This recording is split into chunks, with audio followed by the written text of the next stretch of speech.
Root of 43 plus root of 31 plus root of 21 plus 16 இந்த மதிப்பு காண்கன்னு கேட்டிருக்காங்க. இந்த மாதிரி சம் வந்தால் நம்ம சம்மை போடவே தேவையில்லை, ஈஸியாக சால்வ் பண்ணலாம். எப்படின்னு பாருங்கள். அதாவது இப்போ இந்த ஃபஸ்ட்டு நம்பரை மட்டும் பார்க்கணும், அப்புறம் இந்த சிம்பிளை பார்க்கணும். சரிங்களா? இந்த ஃபஸ்ட்டு நம்பர், இந்த சிம்பிள் பார்க்கணும்.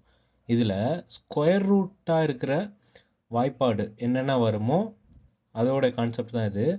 2 4 3 9 4 16 5 25 6 36 அப்படி போயிட்டே இருக்குல்ல ஸ்கொயர் ரூட்டில்.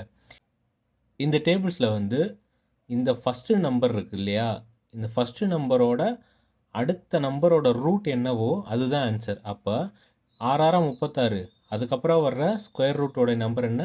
7 7 49. 43 ப்ளஸ்ன்னு போட்டிருக்கா, 43 ப்ளஸ் அப்படின்னு போட்டிருந்தா 43க்கு அப்புறம் வர ஸ்கொயர் ரூட் நம்பர் தான் ஆன்சர். சரிங்களா? அப்போ ஆப்ஷன் சி தான் ஆன்சர். சரிங்களா? இப்போ இதே மாதிரி இந்த சம்மை போட்டு ஆன்சர் என்னென்னு கமெண்ட்ஸில் சொல்லுங்கள். தேங்க்யூ ஃபார் வாட்சிங்.